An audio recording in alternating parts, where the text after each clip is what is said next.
নমস্কার, আমি অমৃতা মুখার্জি। আমার চ্যানেলে আপনাদের সকলকে স্বাগত।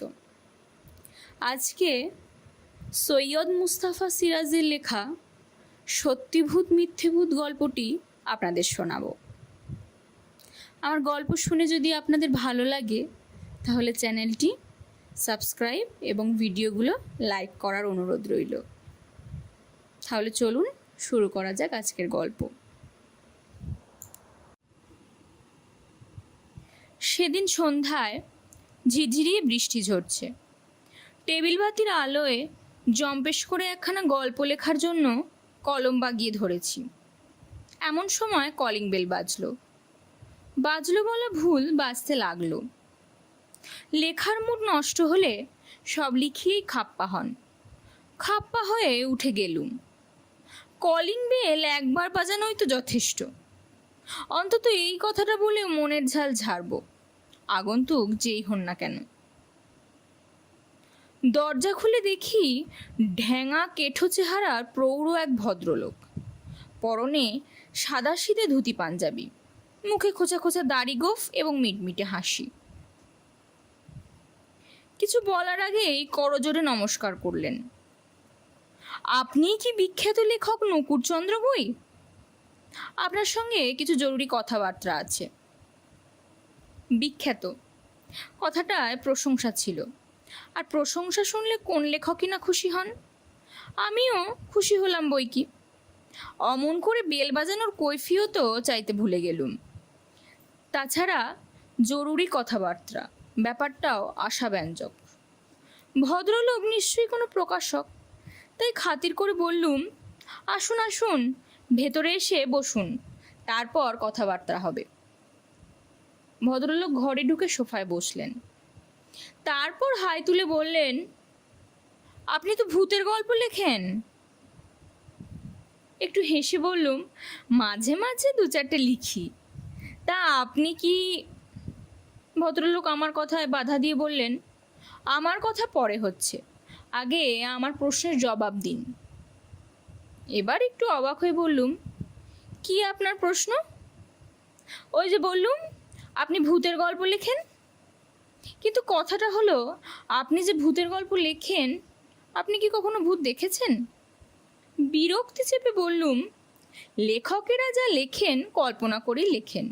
ভূতের গল্প লিখতে হলে স্বচক্ষে ভূত দেখতেই হবে, এটা কোনো যুক্তি নয়। তার মানে আপনি বানিয়ে লেখেন, সুতরাং আপনি মিথ্যে কথা লেখেন। আপনি একজন মিথ্যুক। খাপ্পা হয়ে বললুম, কি যা তা বলছেন আপনি? ভদ্রলোক বাঁকা হেসে বললেন, ঠিকই বলছি। আপনি জানেন, চীনে ভূতের গল্প লেখা মানা, লিখলেই জেলে ঢুকিয়ে দেয়। শুধু তাই নয়, জেলে ঢুকিয়ে ম্যাথরের কাজ করিয়ে ছাড়ে। চীনে কি হয় তা নিয়ে আমার মাথা ব্যথা নেই। আর দেখুন, আমার সময়ের দাম আছে, আপনি আসুন। ভদ্রলোক আমাকে গ্রাহ্য করলেন না, বললেন, ঢুকে যখন পড়েছি তখন সহজে বেরোচ্ছি না। অন্তত একটা চূড়ান্ত বোঝাপড়া যতক্ষণ না হচ্ছে। গলার স্বর আর কথা বলার ভঙ্গিতে একটু দমে গিয়ে বললুম, কি মুশকিল, বোঝাপড়াটা কিসের? ভূতের ব্যাপারে। বুঝলুম না। আপনি মানে আপনার মতো যারা ভূত নিয়ে গল্প লেখেন, তারা কেউ ভূত দেখেননি, অথচ ভূত নিয়ে গপ্প লেখেন। আপনারা মিথ্যুক। আপনাদের চীনা শাস্তির ব্যবস্থা করা উচিত। বেশ, গভর্নমেন্টকে বলুন ব্যবস্থা করতে। গভর্নমেন্টকে বলে কিচ্ছু হবে না। ভদ্রলোক পকেট থেকে নস্যির কৌটোটা বের করে নাকে একটি নস্যি গুজলেন।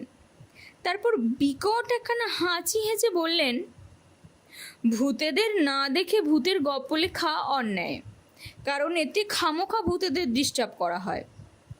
চীনারা এটা বুঝেছে বলেই শাস্তির ব্যবস্থা করেছে। ভূত না দেখে ভূতের গল্প লিখলে ভূতেদের ডিস্টার্ব করা হয় বলছেন। কথাটা ঠিক বুঝলুম না।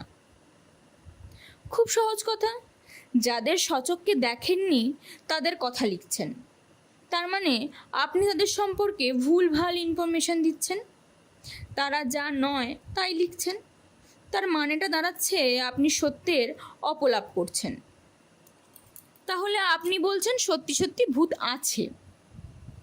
আলবাত আছে। আপনারা তাদের সম্পর্কে যা লিখছেন তা কখনো সত্যিকার ভূতের কথা নয়, স্রেফ নকল ভূতের কথা। আপনারা পাঠকদের ঠকিয়ে পয়সা কামাচ্ছেন। একটু হেসে বললুম, দেখুন গপ্প মানেই তো তাই, বাস্তবের সঙ্গে কল্পনার। ভদ্রলোক রেগে গিয়ে বললেন, কোথায় বাস্তব? বাস্তবের বটুকুও তো দেখেননি। আহা, দেখিনি, কিন্তু শুনেছি। সবই যে স্বচক্ষে দেখে লিখতে হবে তার মানে নেই। ধরুন, সম্রাট অশোককে আমি স্বচক্ষে দেখিনি, কিন্তু তাকে নিয়ে গল্প লেখা যাবে না? সম্রাট অশোক আর ভূত এক জিনিস নয়। দেখুন, এ নিয়ে আপনার সঙ্গে তর্ক করার ইচ্ছা আমার নেই। আপনি দয়া করে আসুন।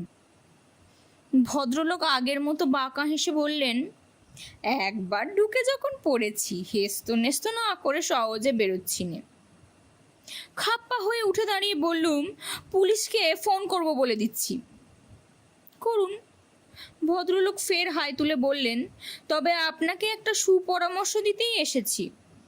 ভূতের গল্প লিখতে হলে সত্যিকারের ভূত আগে দেখা দরকার।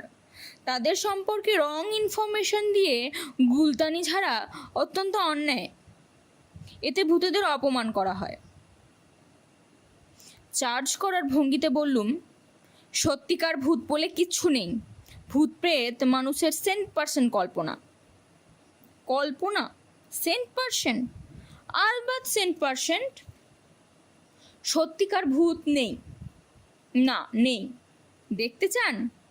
চাই, দেখান। দেখতেই তো পাচ্ছেন। তার মানে? কোথায় দেখতে পাচ্ছি? আপনার চোখের সামনে। না হেসে পারা গেল না। বললুম, তার মানে আপনি বলতে চাইছেন যে আপনি ভূত? ঠিক ধরেছেন, কিন্তু আপনি যে ভূত তার প্রমাণ?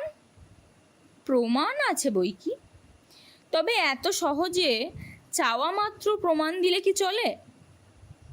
আপনাকে যদি কেউ চার্জ করে বলে যে আপনি নকুরচন্দ্র গুই, তার প্রমাণ দিন, আপনার হাতে ঘা লাগবে। প্রেস্টিজ বলে একটা কথা আছে না, যখন তখন যে কেউ প্রমাণ চাইলেই তো দেওয়া যায় না। ভূতেরও প্রেস্টিজ আছে। বোঝা যাচ্ছে আপনি একজন বদ্ধ পাগল। পুলিশকে খবর না দিয়ে উপায় নেই দেখছি।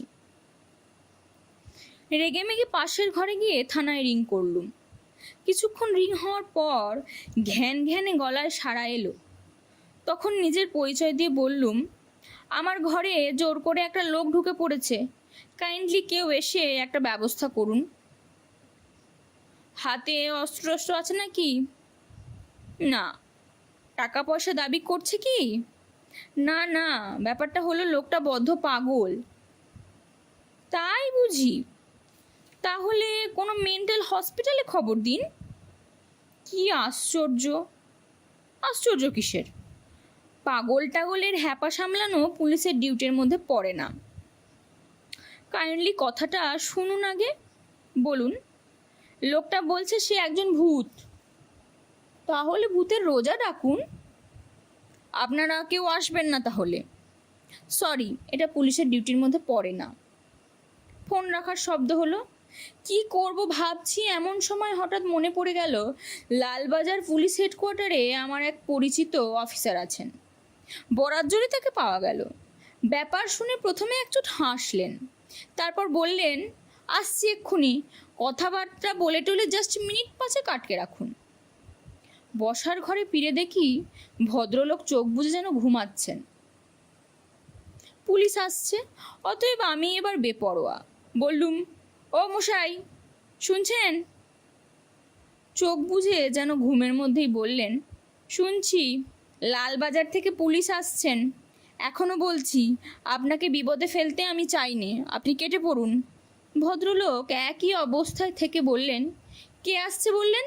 লালবাজারের ক্রাইম ব্রাঞ্চের ইন্সপেক্টর বঙ্কুবিহারী ধারা। ভদ্রলোক চোখ খুলে সোজা হয়ে বসলেন, মুখে হাসি। বঙ্কু আসছে বুঝি? বাহ, খুব ভালো, খুব ভালো। অবাক হয়ে বললুম, ভালো মানে? ওকে চেনেন আপনি? খুব চিনি, বঙ্কু আর আমি ছোটবেলার বন্ধু। চালাকি করবেন না। চালাকি কি সত্যি বলে ভদ্রলোক আবার চোখ বুজলেন এবং আগের মতো সোফায় হেলান দিলেন। ঘুম জড়ানো গলায় স্বাগতোক্তি করলেন, সারা রাত সারা দিন মাইকের চোটে ঘুমাতে পারিনি, বড্ড ঘুম আসছে। মিনিট 2 পরে কলিং বেল বাজলো। এত শিগগিরই এসে পড়লেন মিস্টার ধারা। খুব খুশি হয়ে দরজা খুললুম। মিস্টার ধারা সহাস্যে বললেন, আছে না পালিয়েছে? আছে, ঘুমোচ্ছে। বঙ্কুবিহারী ধারা ঘরে ঢুকেই থমকে দাঁড়ালেন। তারপর প্রায় চেঁচিয়ে বললেন, মুরারি না? কি কাণ্ড! ভদ্রলোক চোখ খুলে হাই তুলে বললেন, আয়, কতদিন পর তোর সঙ্গে দেখা। মিস্টার ধারা তার পাশে বসে কাঁধে হাত রেখে বললেন, তুই আছিস কোথায় এখন? মধ্যম গ্রামের ওদিকে। আজকাল যা অবস্থা, ডেরা খুঁজে পাওয়াই প্রবলেম। আমারও একই প্রবলেম, এখনও ডেরা খুঁজে হয়রান হচ্ছি। আমার ডেরায় চলে আয় না, খুব নিরিবিলি জায়গা, তবে মাঝে মাঝে মাইকের বড্ড উপদ্রব। পুলিশের চাকরি করে ওটা কানসা হয়ে গেছে, অসুবিধা হবে না বলে মিস্টার ধারা সহাস্যে আমার দিকে ঘুরে ফের বললেন, মুরারি আমার ছেলেবেলার বন্ধু, বুঝলেন? বললুম, তা না হয় বুঝলুম, কিন্তু উনি নিজেকে ভূত বলছিলেন কেন? মিস্টার ধারা আবারও হেসে বললেন, কি কাণ্ড! ভূত নিজেকে ভূত বলবে না তো কি মানুষ বলবে? বলে মুরারিবাবুর দিকে ঘুরলেন। তবে মুরারি, কাজটা কিন্তু ঠিক করনি। খামোখা এই নিরীহ লেখক ভদ্রলোককে জ্বালাতে না এলেই পারতে। মুরারিবাবু চোখ কটমট করে বললেন, এসেছি কি সাধে? উনি ভূতেদের ব্যাপারে রং ইনফরমেশন দিয়েছেন। সচক্ষে ভূত না দেখে ভূতেদের ব্যাপার স্যাপার না জেনে একরাশ মিথ্যে কথা। অসহ্য। বঙ্কু, তোমারও উচিত এর একটা বিহিত করা। বঙ্কুবিহারী ধারা উঠে দাঁড়ালেন। যাকে মরুগে, বিহিত করে হবেটা কি? এতদিন সচক্ষে ভূত দেখেননি, এবার দেখলেন, ব্যাস, এবার থেকে আর বানিয়ে লিখবেন না। নাও চলো, তোমার ডেরায় যাওয়া যাক। বাপস, ডেরা খুঁজে পাওয়া যে কি প্রবলেম হয়েছে আজকাল। কোঅপারেটিভ হাউজিং করলে মন্দ হয় না বরং।